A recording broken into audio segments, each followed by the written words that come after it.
একথা আমরা খুব ভালোভাবে জানি, যে ব্যক্তি সালাত আদায় করে সে মুসলিম, যে সালাত আদায় করে না সে অমুসলিম।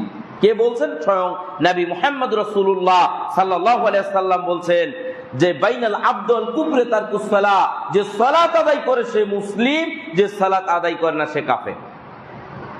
তার মানে মুসলিম আর অমুসলিমের মধ্যে পার্থক্য হলো সালাত। আপনি সালাত আদায় করেন, আপনি মুসলিম। আপনার স্ত্রী সালাত আদায় করে না, সে মুসলিম না। যদি বর্তমান সৌদির ফতোয়া বোর্ডের ফতোয়া আপনি নেন, তাহলে সেখানে বলা হচ্ছে স্বামী সালাত আদায় করে, স্ত্রী সালাত আদায় করে না, অটো তালাক। সৌদি আরবের ফতোয়া। তো এরকম কঠোরতা অবলম্বন করা হয়েছে সালাতের ব্যাপারে, কিন্তু সেই সালাতকে আমরা আদায় করি না। আবার যারা সালাত আদায় করি, পাঁচ ওয়াক্ত মসজিদে আসি, তারা আবার তার ছেলেকে নিয়ে আসি না, মেয়েকে পড়াই না, স্ত্রীকেও বলি না।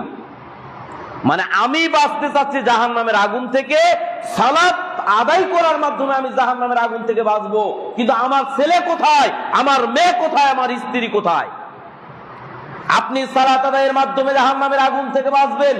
আপনি পাঁচ ওয়াক্ত সালাত আদায় করছেন, আপনি তাহাজ্জুদের সালাত আদায় করছেন রাত জেগে, রাত 2টা-3টার সময় আপনি তাহাজ্জুদের সালাত আদায় করছেন, আল্লাহকে বলছেন আল্লাহ আমাকে জান্নাত দাও, আমার গুনাহ খাতা ক্ষমা করে দাও। আপনার ছেলে তখন বিশ্বকাপের খেলা নিয়ে ব্যস্ত।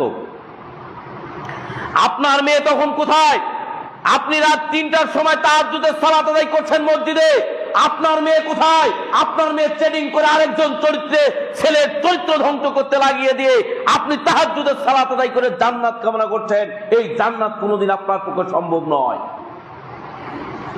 আপনি তাহাজ্জুদের সালাত আদায় করছেন, আর আপনার ছেলে বিশ্বকাপের খেলা দেখে হৈহুল্লো করছে, বিশ্বকাপের লগ্ন নারীদেরকে দেখছে, উলঙ্গ নারীদেরকে দেখছে, আর বিশ্বকাপের ওই অমুসলিমদের হাত ছাদে তালি দিয়ে আপনার ছেলেকে আপনি জান্নাতে নিয়ে যাবেন, আর আপনি নিজে জান্নাতে যাবেন?